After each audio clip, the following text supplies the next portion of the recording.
Hello. I think the drift car is dead. The engine anyway. I started it up the other day for the first time since the drift day, and I got quite a bit of smoke from the exhaust, and it was blowing, the exhaust was blowing onto the garage door there, and it looks like it was covering the garage door in oil, which is not good. I've got a bit of a unique engine exhaust setup.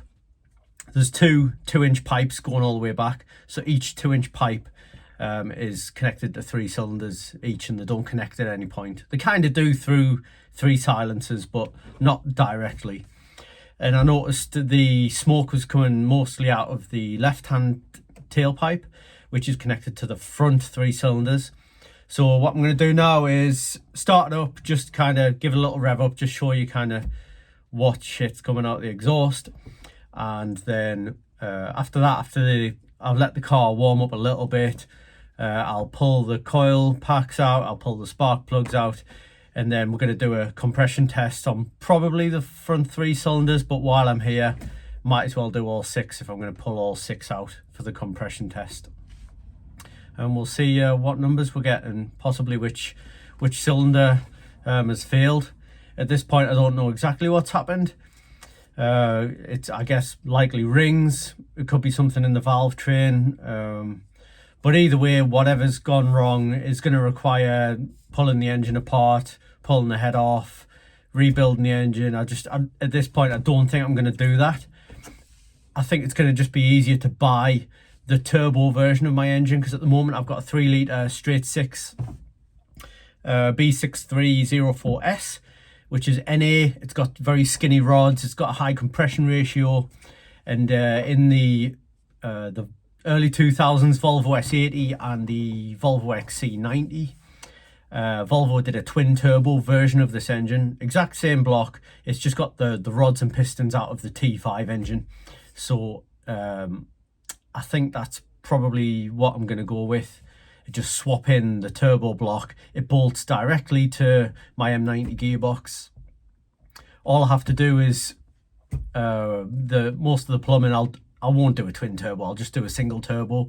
So it'll be a medium-ish sized single turbo, custom manifold, custom exhaust, then all the intercooler, pipe work, plumbing, and then one of the major expenses is going to be the ECU side of things. So I'm going to go with a standalone ECU as well. But that means once that's done, early next year, or spring next year maybe, we're going to come back with, instead of just shy of 200 horsepower, we'll probably have 400 horsepower. So that will be something to look forward to. But for now, I think we're going to diagnose the engine, see if we can tell exactly what's gone wrong, and then throw it in the bin. So let's see what's going on here then. Let's start the car up.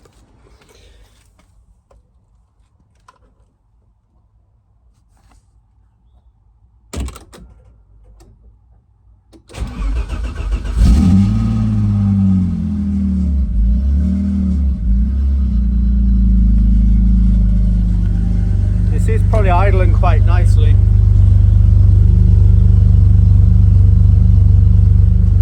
There's nothing from the tailpipes at the moment, but shortly there will be for some reason. It's idling really nice, really nice.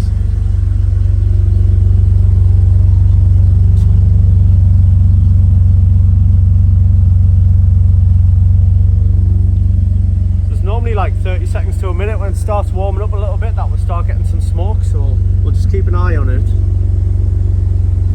You see, I've already made a mess on the garage door and wiped it off a little bit, so we'll see if we can make some new mess. I'll wait for it to warm up a little bit, and then it'll start smoking, and then I'll rev it up, and then we'll see what's going on.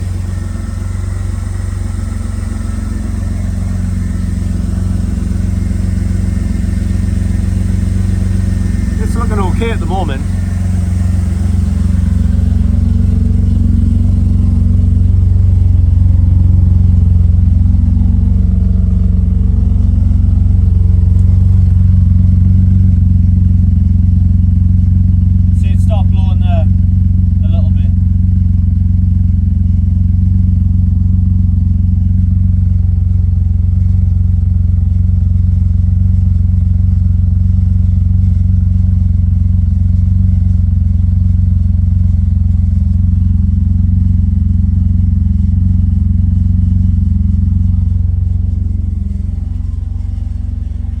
see the smoke. The smoke's kind of starting to come from the exhaust. I'll not rev it up yet. I'll just see how bad the smoke gets first, and then I'll give it a rev up once it starts smoking a bit more. We can see if look at the top down.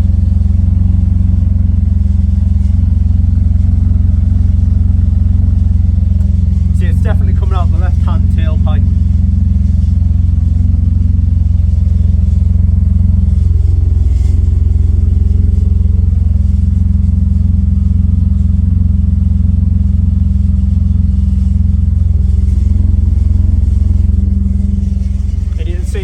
It's starting to make a mess on the garage door, so it's definitely coming out the left-hand tailpipe.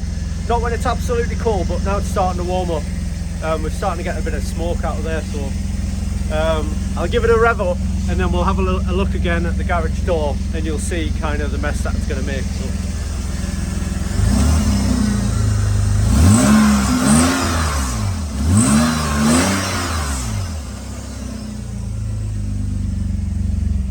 now we'll have a look at the garage door.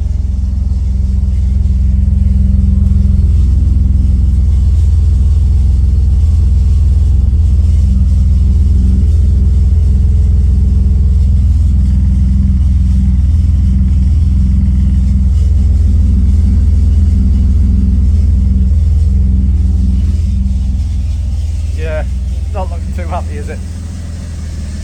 I mean, it's running great. I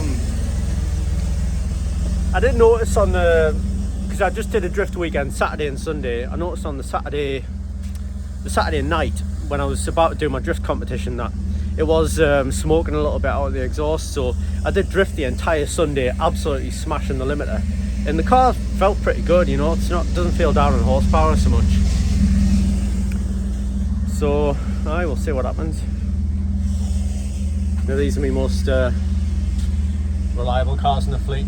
S80 D5 2010, and then we've also got a 2005 T5 V70. Yeah.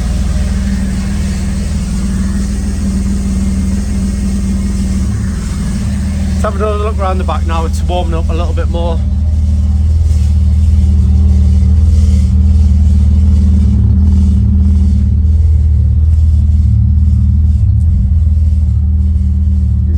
Like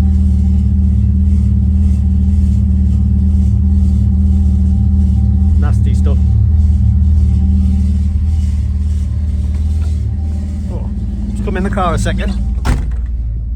You can see here the AFRs are looking absolutely fine. It's bang on where they need to be,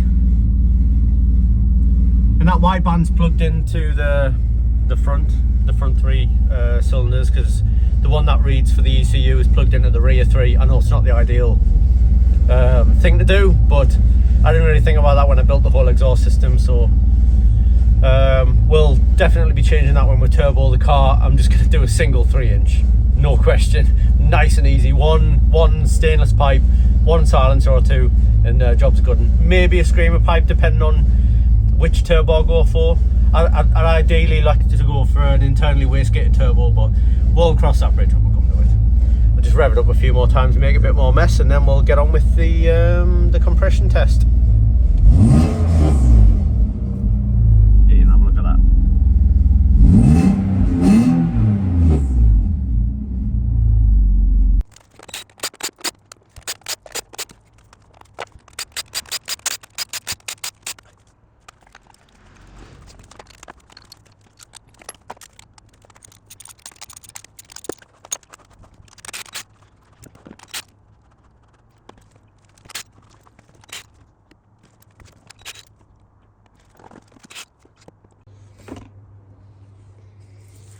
You'll see the spark plugs, and they don't look too bad. I've seen a heck of a lot worse. They're front to back, front here and then back here, so cylinders 1 to 6. If anything, cylinder 2 there, a little bit more, a little bit darker, I guess.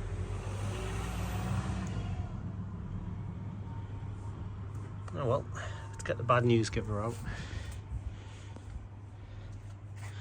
There's also a bit of oil there.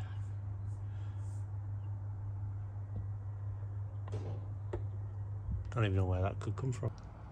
Here's me wondering why there's oil here. There's a missing bolt. And that'll be where the oil's coming from. Easy fix. I've got the spark plugs out and they look okay. So now it's time for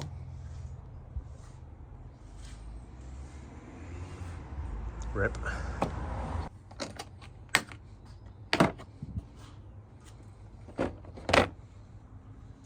So what have we got here? So I think we just connect that in there.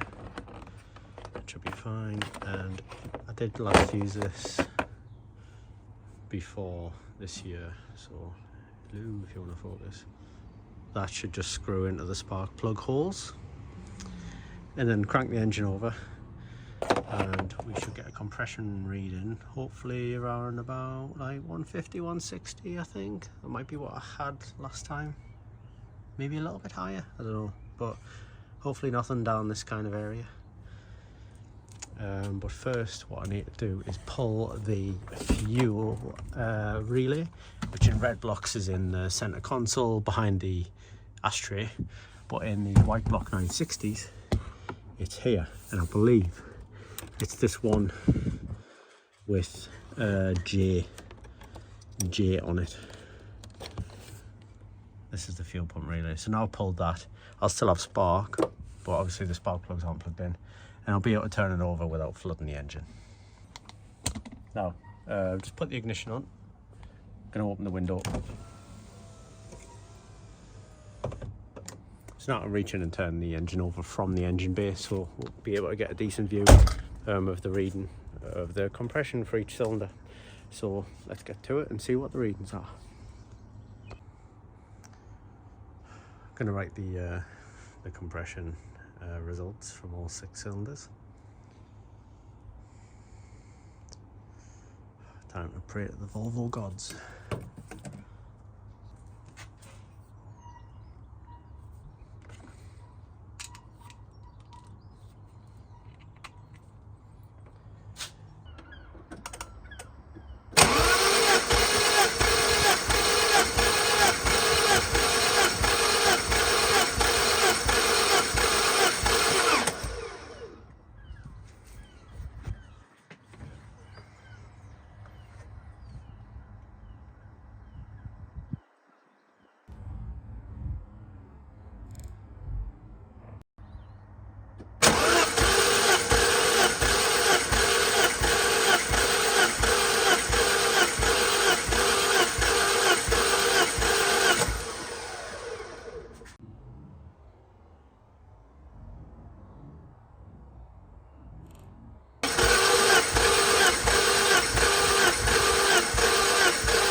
Well, we're halfway through so far. We've got 3 pretty good results.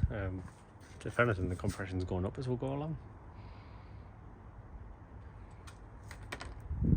And it seems to be smoking from the front 3, and the front 3 have pretty good compressions. Well, let's do the next 3.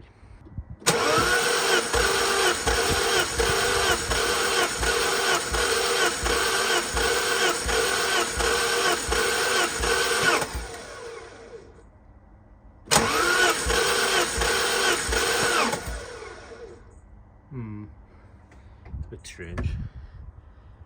Well, call that a 180, I guess.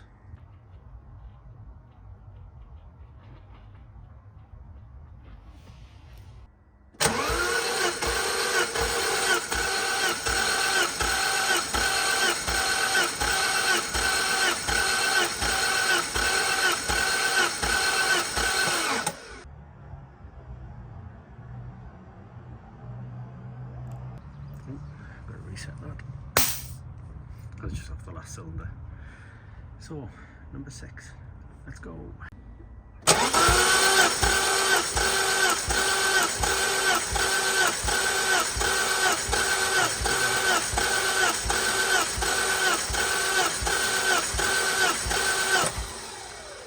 Moses. 205.